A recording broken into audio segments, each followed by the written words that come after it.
Evening, good afternoon, wherever you are in the world. Yes, it's me, Grandma, otherwise known as Daddy Dragon, on the Full English Show, Rumble, YouTube, and if they ever unban me on Facebook, I'll be back on now. Tonight, we're going to have a chill out night, but I am going to be talking to you about a particular judge and a particular book, because whilst I do have many old books, and I think everyone understands this. The creators of AI are now buying up a lot of these old books, cutting the spines off, scanning them, and then disposing of the books, some of which them books are 500 years old. They've survived bookshelves, multiple generations, and obviously centuries of different readers, where you can actually look into the minds and the thoughts of people that lived 200-300 years ago. It's one of the most fascinating things about what I do, right? And especially about the law. And I do want to make sure everyone seeing and hearing me, everyone should understand something here. I'm not. There are books that have been written recently where people have got a fascination. But there's a particular judge, which is what this show's about. His name's Sir Steven Sedley. Apart from the fact that he's Jewish, right? And what do I mean by apart from the fact that he's Jewish? He admits in a book that at one point he was communist. And he changed his mind when the Soviets rolled into Czechoslovakia, right?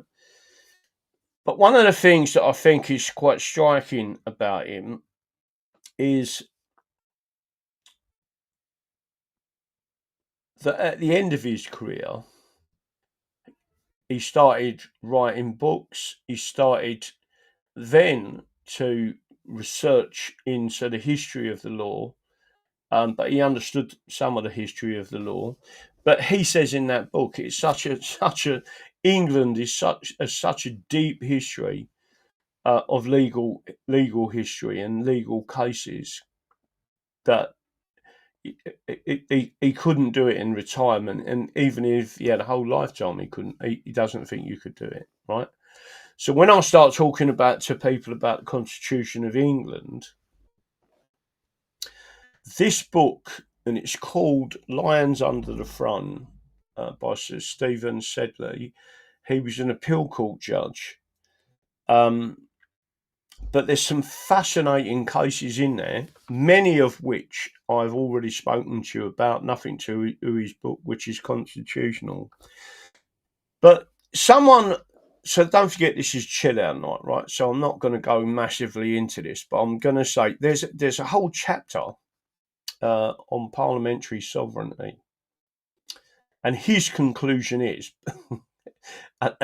Parliament is not sovereign, and it never has been. And he wonders the same as me, right? And what he wonders is this: why have the judiciary? This is the word he used, right? Acquiesced to this parliamentary sovereignty. He said because it isn't, and he used a number of instances, and because he's Jewish, he used a completely different direction. He didn't talk about, which I think is particularly racist, white, blonde, blue-eyed babies being put to death, and if Parliament was to authorise that, it would be entirely legal, right? That's what our current crop of barristers, lawyers, and solicitors and judges believe, right? Or that's what they're told.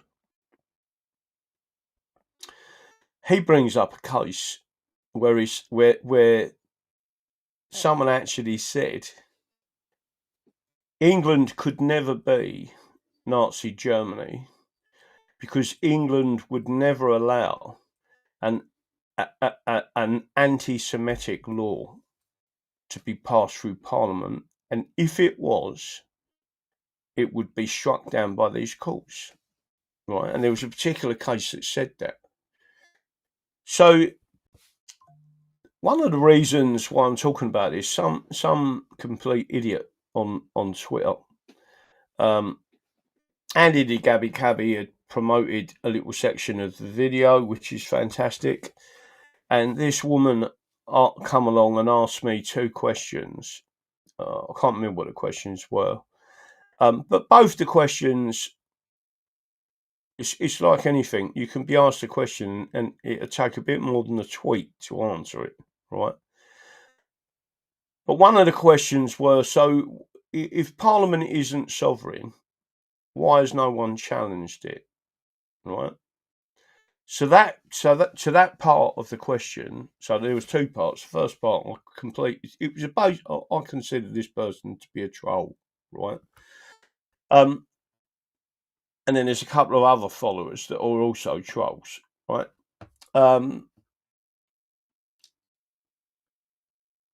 the second part of the question was, if you, as you say, we have a constitution, why has no one ever challenged it? And she said, there's plenty of capable people out there. No, there ain't. That's the first thing. They've lowered the standard to such a degree. And I will say this: I believe that Sir Steven Sedley is of high standard. Even if I don't agree with a lot of things that he said in the past, right? And it's nothing to do with him being Jewish. That's to me, that's a nonsense, right? But why I'm telling you this is because he actually agrees with us, right? And I've said there are good Jews, right? There's a Jewish mafia, which I don't believe good Jews have got anything to do with, right? The same as good Americans have got nothing to do with the American mafia. Good Russians have got nothing to do with the Russian mafia, right? But in particular, she made this comment. So I asked her in relation to, she said, so why has no one ever challenged it? I just put a one-liner back to her, right? I said, are you jabbed? Right? She come back and said, no, I am not. And how dare you ask me that question? Blah, blah, blah. And started freaking out over it, right? Then started calling me a moron, right? So my answer to her was, the reason I asked you that question was because it answers your question. Millions and millions of people acquiesced to being jabbed just because they was told that's the right thing. They was persuaded by the media. They was persuaded by so-called experts. They was persuaded by professors. They was persuaded by their doctors. They was persuaded by their family, right? Because someone said, or an individual, and then promoted that idea that you must have it. Oh, right, I'm on the wrong channel. Someone's just told me I'm on the wrong channel. Well, that can only mean that I'll have to shut this down and go back. Or do you want me to carry on this one? Do you want me to shut this down and go back? That's really annoying. Okay, I'll shut it down and go back. It kept the settings for some reasons that keep changing. But I'll finish that off. She actually said to me, and then I just blocked her. I'm not interested in talking to people like that. But the reason why I said, "Are you jabbed?" is to explain to her whether you are jabbed or not jabbed, the whole instance of what happened with that pandemic, right? And what I said, well, it's called groupthink, right? People won't stand up and push forward and say, "Well, that's actually wrong." But when you read Sir Steven Sedley's book, he's showing you these different judges who are actually saying, well, we're not acquiescing to anything. Like, if you brought us a case and we thought that law needs to be struck down, we would. And he brought up many cases. By the way, he brought up the case of Ashby versus White in it. He brought up the case of Dr. Bonham. He brought up Sir Edward Coke. He brought up Bacon. He brought up Fortescue. He's brought up all these different people. It's a really good read of explaining what the judiciary should do. So, and then tonight I was sitting there and explaining to Janet that in reality, what the judiciary are doing now, and it's a very dangerous situation that they've put themselves in, right? Because we are currently now today, as I speak to you, in a revolutionary period again in England. Because he started talking in a book about parliamentary sovereignty, and he said that everyone talks about two sides of it, right? And he said it's almost bipolar, right? You've got the Crown and Parliament. That's it. They're the two having a go at each other. He said, but everyone forgets you've got the judiciary. The judiciary are the deciding factor in nearly all of this, and he more or less says it's the law. He talks about the interregnum. Oh, hang on. I'll have to read the word again. But basically, interregal, in between. So Oliver Cromwell, right? He talks about that period, the interregnum, and what he says, what he talks about is, and I've watched a video he did on this, right? He said that, just to make sure you're all clear on this, right? He said that, in effect, the drafters of the English Bill of Rights and the people that created the settlement of the Glorious Revolution were actually putting in place everything that was removed that Cromwell put in place. Our Bill of Rights are, in fact, all of these things that Cromwell said, you can't do this, you can't do that, you can't do this, right? And then he starts talking about the Puritan movement. There's a lot of things in there that I thought was quite funny when you look. It's quite. Some of it was a bit humorous when he talked about the Puritans, but he said that to call them Puritans and then they give this impression of the funny hats and a group of people, and that they was massively over religious, and this is what they are, blah blah blah blah blah, right? He said that's not really correct. He said basically what the Puritans were as a group of people, and there's numbers of different groups of people that all in effect come together. He basically said there was a religious element to it, right? But what he said was they was basically anti-corruption. They were religious, anti-corruption, normal people. He said that is who the Puritans were. So when you start, and he said this derogative image of them was created by the Crown and by the Lords to make them appear that they were the bad guys. And he said over time, all of the stuff that Cromwell put in place in that 12-year period, like do you all know that when Charles II got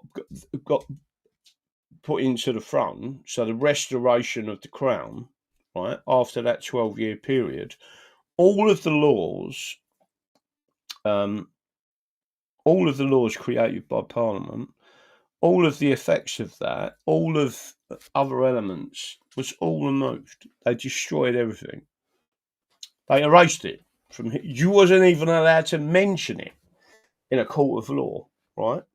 But now they've started to allow you to talk about it, because I actually talk about the instrument of governance. right? And he says it was the first time ever that England, as a republic, had a fully codified written constitution, right? Which is correct, right? As a republic, that's what we had. But we still had a common law jurisdiction. And one of the things that Cromwell did was he banned speaking foreign languages. Like, you couldn't speak Latin. He said, you're in England, speak English, right? And that's the other thing he said about the Puritans. Whilst they was against the Roman, they was against Papists, and they was against the Roman Catholic Church as such, right? And at that time you couldn't go against the Protestant religion in any way. In fact, it was a capital offence, and if you did, you'd be hanged without benefit of clergy, right? Which I take means there's no one blessing your soul as you were strung up, right? But there's lots of things that interest me about that book. Is he talks about a number of cases, and I've mentioned this a couple of times, but Lady Howe brought up a particular case, and it was the Hunting Act. You remember when they banned fox hunting? And that's the closest they've come to disqualifying an act of parliament. But after rereading part of this book today, it's not the closest they've come. There was evidently a famous case to do with something like the Maritime Act. I'll have to bring it up on the screen. I ain't got it on the screen in front of me. Something to do with the Maritime Act. There was something to do with seafaring, right? And what he said is that case, the judges actually struck down, in this country, right, struck down primary law and said that is unlawful. It is unconstitutional, and you cannot have that as law. But it wasn't because it conflicted. It wasn't, and by the way, he brought up Madison, etc. Right? It wasn't that it can. Right, people are telling me. I'm sure they're telling me to go and find it on something else. Right, hang on a minute. I'm going to have to go back to this. I'll tell you what I'm going to do. I'm going to shut this one down and redo the stream because it's obviously affecting.